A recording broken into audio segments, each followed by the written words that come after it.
Hello, Craig. Craig's like, oh God, why? Not the bees. Not the bees. So yeah. Oh, now I'm on 5e tools reading about the Swarm Keeper. Oh That's no. right. I forgot your swarm didn't have to be insects. You can pick pixies or birds. Well, do you get to pick in Baldur's Gate, or is it? I have no idea. Um, it suggests rolling for like randomness, but you can choose what the swarm looks like. And the swarm can attack or move you or Okay. use So spells for you. choose the swarm of nature spirits you formed a bond with. You can change your swarm whenever you level up. The ability of the chosen swarm can be used once per round after landing an attack. There's Legion of Bees. Uh-huh. You gain Yep. a swarm of bees that fight on your side. Once per round, the swarm can assist you in one of three ways after you attack an enemy. It can attack and deal additional piercing damage, push an enemy away from you, or teleport you to a safer location. There's Flurry of Moths. You gain a swarm of moths that fight on your side once per turn. You can gain. Uh, uh, they can assist you in one of three ways after you attack an enemy. It can attack and deal additional psychic damage, blind your enemy, or teleport you to a safer location. And then there's Cloud of Jellyfish. Bees, moth, or jellyfish. Okay. You gain a swarm of jellyfish that fight on your side. Once per turn, the swarm can assist you in one of three ways to after you attack an enemy. It could attack and deal additional lightning damage, shock your enemy, or teleport you to a safer location. Honestly, the bees sound like the worst option. You gotta pick the bees, though. You gotta commit to the bit. Pick the bees. See, in the actual tabletop, the appearance of your swarm is superficial. They all behave the same mechanically. And Yeah, but after in you this case, attack, yeah, which I mean, I like that. I like the way that they are doing it in Baldur's Gate. But after you attack or after you hit, your swarm can deal damage, and it gets stronger as you level up. I assume it does in Baldur's Gate as well. The attack or the target has to succeed a strength saving throw, or they are moved up to 15 feet by the swarm in a direction of your choice, which could be scary because your swarm could like push them off a cliff or something. Or you are moved by the swarm in a direction of your choice. let's see. Looks like they also get additional damage against creatures marked with Hunter's Mark, which it's a ranger. Yep. You also gain Mage Hand and Fairy Fire. At level 5, you gain Web, which is always prepared. Writhing Tide, level 7 Swarmkeeper Yeah. feature. And in the tabletop, it says you can condense part of your swarm into a focus mass that lifts you up. As a bonus action, gain a flying speed of 10 feet, and you can hover for 1 minute or until you are incapacitated. Well, this is condense part of your swarm into a mass that lifts you up, gain a flying speed of 9 meters, 30 feet, and become unaffected by surface effects. That's better. That's better. Let's see. Level 11. Level 9, you gain the following spell, which is always prepared: Gaseous Form. Okay. Level 11. The Mighty Swarm. In tabletop, your gathered swarm grows mightier in the following ways, and it deals more damage. Oh, if your creature fails its saving throw against being moved by a gathered swarm, they're knocked prone, which means that if you use it to push somebody off a cliff, they can't. Like it, not that they can't, but it's harder for them to try to save themselves because they're knocked prone, which gives you disadvantage on strength or dex-based checks. And then you get half cover when your swarm moves you, which makes your AC higher. Okay, well, Mighty Swarm here. The Swarm's regular attack now deals 1 d8 damage. Its special attack has one additional feature, and teleporting with your Swarm now also increases your armor class for the rest of the round. Nice. So, 1 d8 of piercing, lightning, or psychic, depending on the Swarm. You get 2 armor class for teleporting.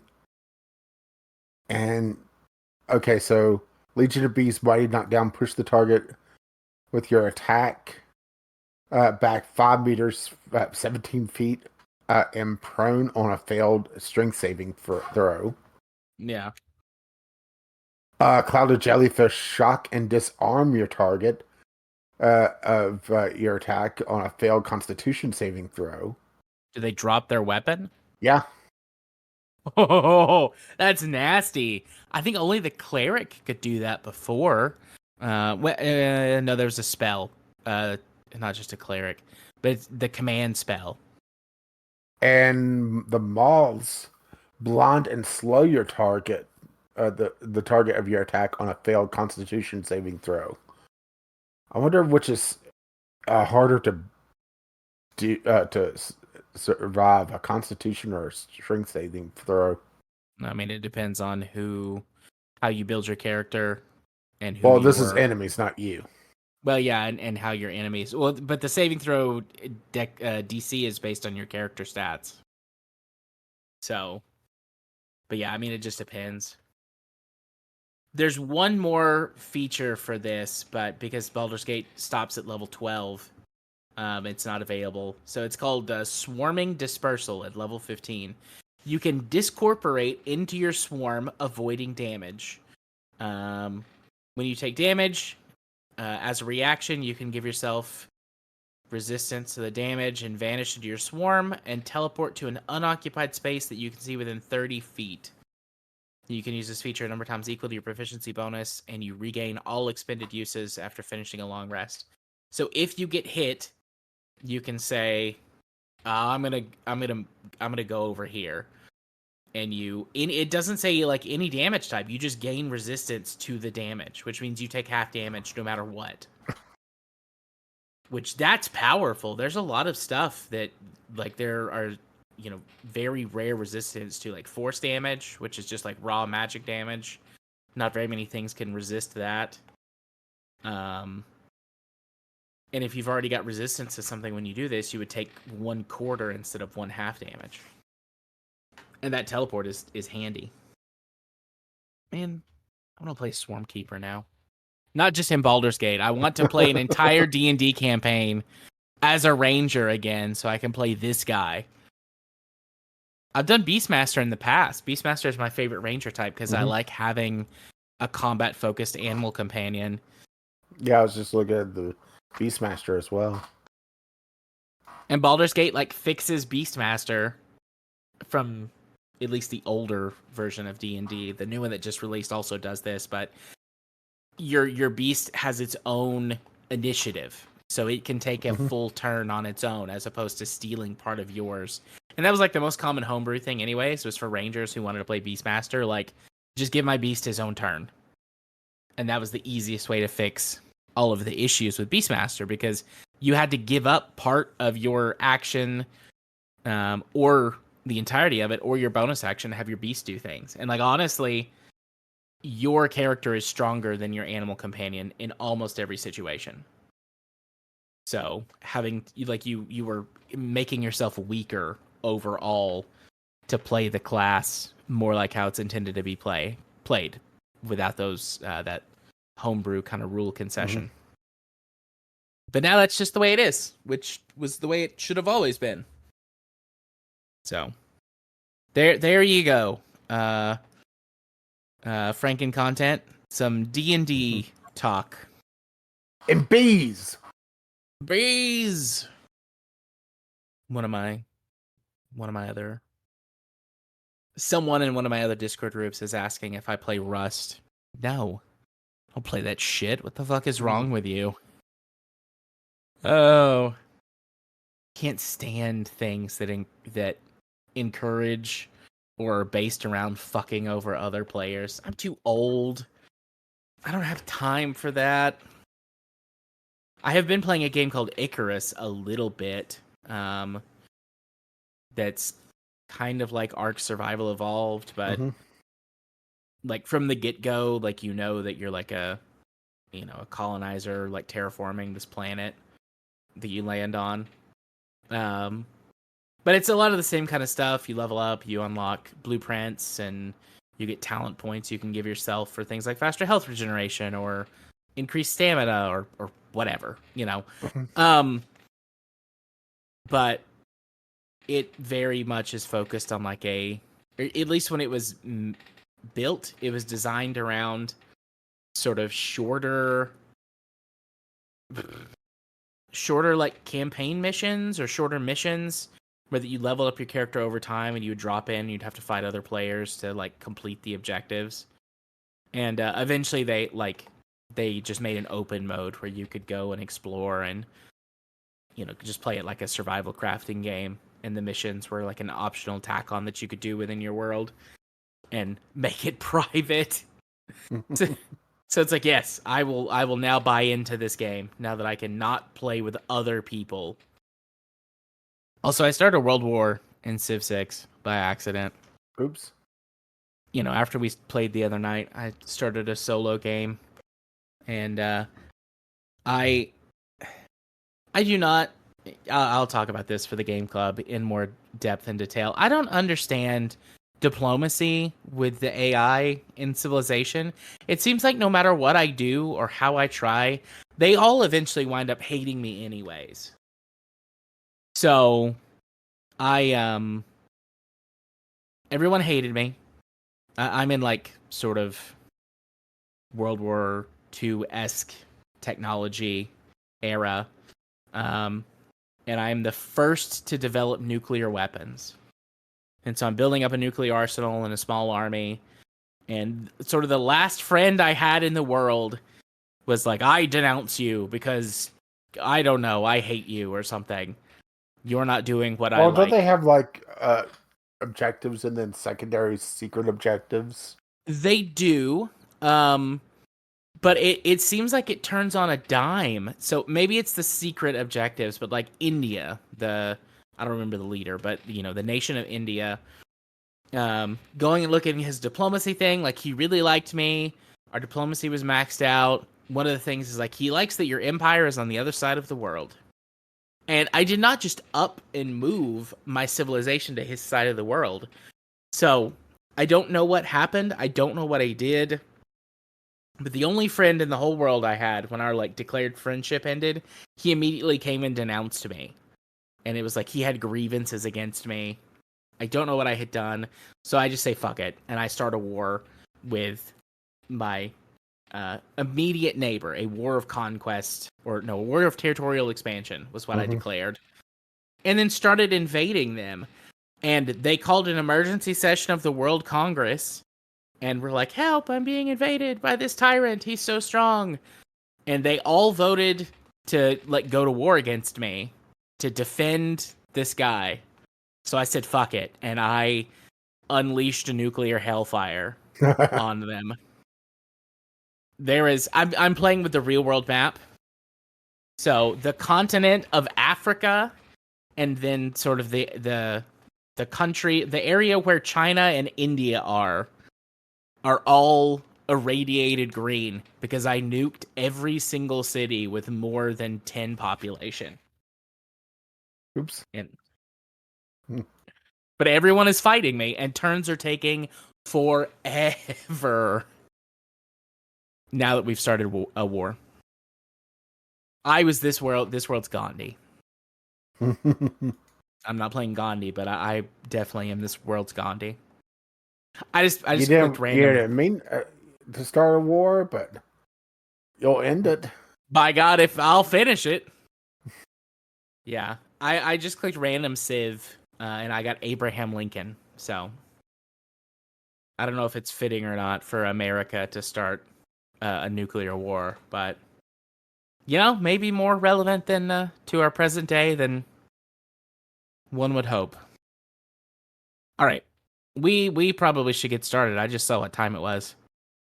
Oh, holy shit. Okay, so I was flipping through Discovery Queue and I hit American Truck Simulator Missouri. Mm-hmm. So they have a bunch of their state DLCs on like 50 and 60% off, a few 30s. It's still Yeah. $136. Wow. Although, to be fair, Missouri's full price, Louisiana, Iowa, and Illinois is upcoming. Mm-hmm. Let's see. The Southwest bundle is 13 something for me. It's Utah, Colorado, a couple cargo packs, some cosmetic stuff. The Northwest bundle, Oregon, Washington, Idaho, Wyoming, Montana, Forest Machinery, Wheel Tuning Pack, and the Retro Wave paint jobs. That's $23. I mean, just damn, right? Yeah. I have everything from all of the bundles. Oh, and mind if I had go on a slight Craig rant, by the way? Sure. Okay, I'm getting a little bit sick and tired of some of the clickbait that games journalism is going on these days. Particularly blank uh, uh, genre game or blank game now free to play on Steam.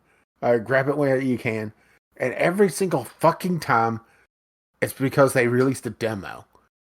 Now, correct me if I'm wrong, but whenever a website that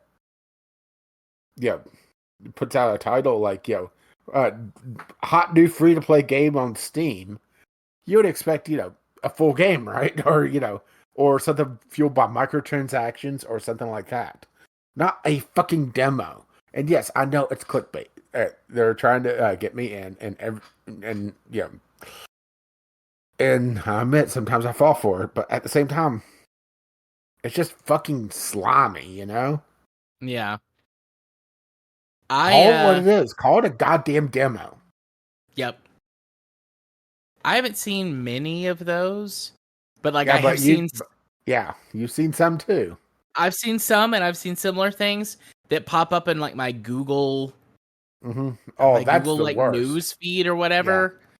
Um and I just ignore those at this point because they're always some bullshit clickbait that doesn't like 90% of the time the story isn't even what the clickbait Mm-hmm. title said, which I guess is clickbait, but Yeah. damn it, I'm not like when you're in my actual news feed, I'm not Mm-hmm. expecting clickbait bullshit. But now I just ignore it all. Do you feel better? Oh, here's something that might be for you though. Locomoto is a cozy life sim adventure set on a train where You have you my are the attention. conductor. Huh? So you have my attention. Customize and manage your train while tending to colorful passengers. Get on board and embark on a journey through beautiful landscapes accompanied by a soft lo-fi original soundtrack. It's basically a mixture of like Stardew Valley with Animal Crossing and like uh uh I'm blanking on just like train sim, you know. Yeah. Oh, this is really cute. Damn. I wasn't being facetious. I have to share this with another person I know who I think will like this very much. You're welcome. Like I said, it's like Animal Crossing meets train sim. Yes. Well, Not sure damn how it. I much guess like I'm spending some money. yeah. Is Right? this game relevant to you? This game doesn't look like other things you've played in the past. As such, we don't have information. What do you mean? I've played so many train sims and cozy life sims. Oh, oops, I added it to my cart twice. Oh well fine then just send it to me. Yeah, I agree. Purchase. You're welcome. Oh, I was joking about that, sir. Ah, enjoy. I also bought a copy for my friend that I just sent it to. So, Well, thank you, sir. you're welcome. So I'll accept it and probably load it up on the mighty Steam Deck. Anita's gonna be like, "What the fuck are you playing?" A cute train game. It's actually not that big. 12. That's what And she said? Question mark. oh my. Uh, Uh, 12 gigs is not that big these days. Sadly, right? yeah, sadly. All right, 3 copies of Locomoto. I mean, Better be good, shit. Locomoto. The Sprinterman is just shy of 66 gigs, All right. and Civ 6 is 26 gigs. Oh, which have you seen people comparing Civ 7 to Beyond Earth player numbers? No. Oh, I mean, I have seen people talking about Civ 7 and mm-hmm. not liking what it looks like because it plays like, or they say it plays more like, what was that other Civ-like game that came out? uh, Humankind or Humankind or Mankind, something Mankind. like that. Yeah. I saw some people bitching I about mean, let's that. put it this way. Right now, there's 8,400 players playing Civ 7, Yeah. which sounds like a lot, right? That sounds like a lot of people. Are there like 10 times as many playing Civ 6 or? Well, I'm trying to find current numbers for Civ. All right. Civ 7 is 91st place on the Steam Top 100. Come on. There's 20,000 players for Civ 6. Div right now? Yeah. Ah. So not quite, not 10 times, but still, your old game has Mm-hmm. almost 3 times as many players. That's probably not what you want to see. And correction, Civ. No, that's Civ. Why is searching for for Civ just doesn't show the others on the top 100 instead just Civ 7? Whenever, right? Yeah. Or hang on, this is top sellers. That should be why, right? There we go. So Civ 6 is 43rd place. Civ 5 is 89th. 7 doesn't even show the top 100. Oh, wow. So Civ 5 beating Civ. And lots of people, well, I don't know. Lots of people love Civ 5.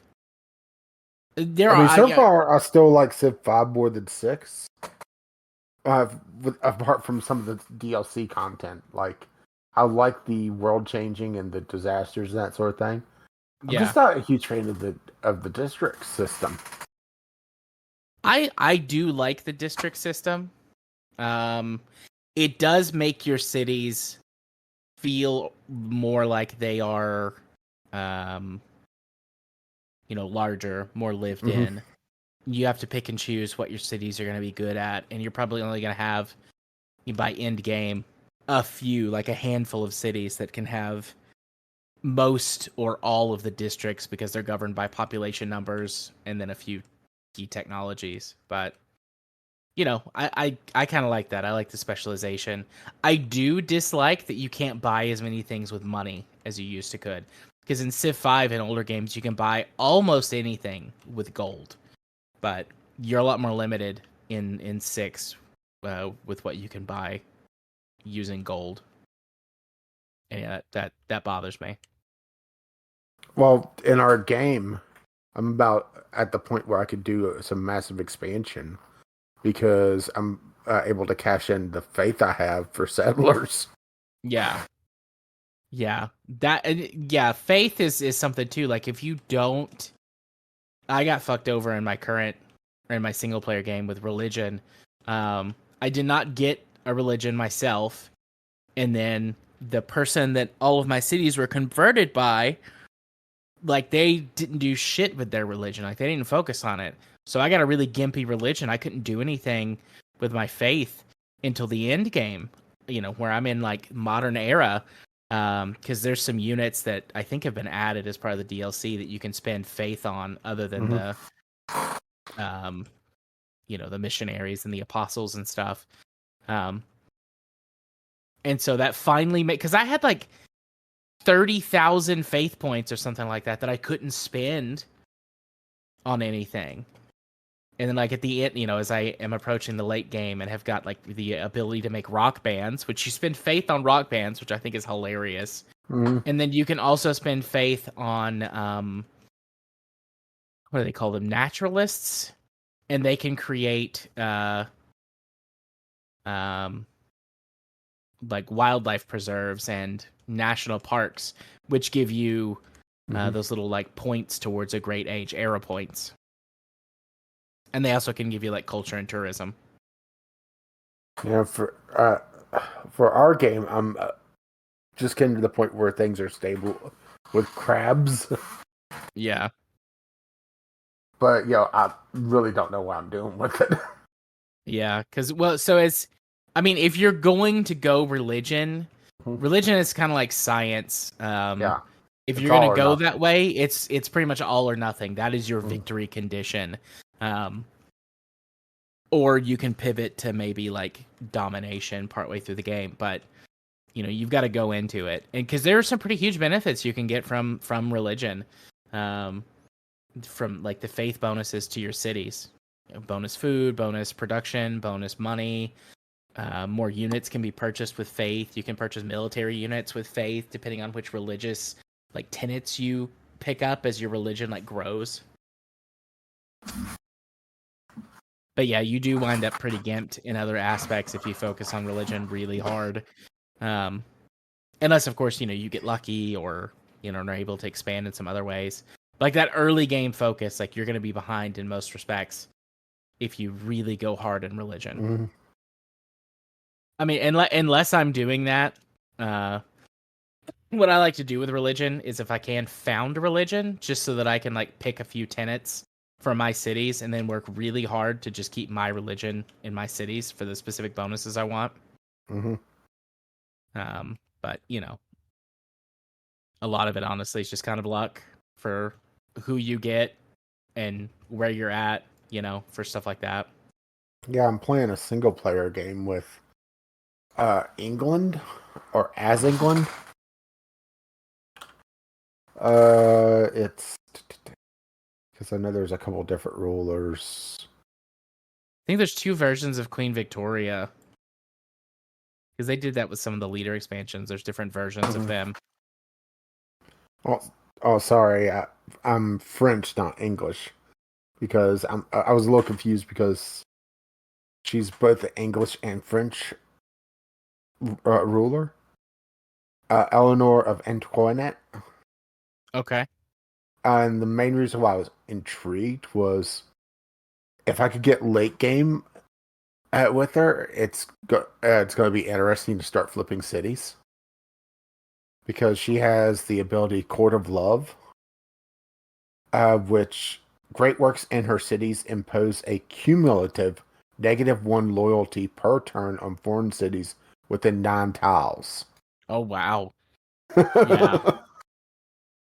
And that's, I've flipped a few cities. It's wild when that happens, because they will rebel first, and so they can, if the original owner. No. And there's an and. A foreign city whose loyalty falls to 0 immediately joins her civilization. Oh, set him in rebel.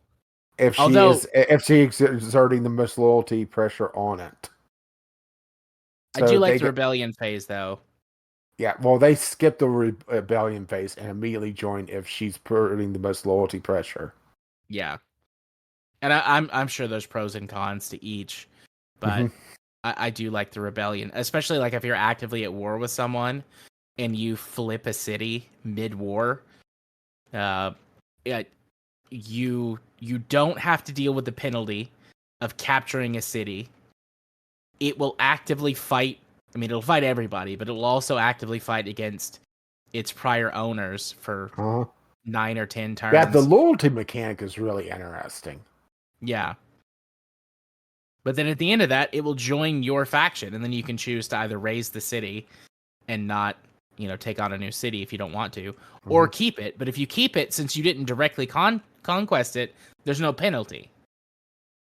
Yeah, one of my first games on Civ 6, randomly flipped one that I wasn't expecting to. And I think it was Russia, maybe, starts yelling at me about stealing the cities. It's like, they joined me. Yeah, be better, bro. This feels like it's on you. I don't know, it seems like a skill issue. Yeah. All right. Do you, because it's 11 o'clock, do you have Audacity up? Okie dokie. I think Text Bird is probably going to be short. Yeah. All right. Ready to record in 3, 2, 1, record.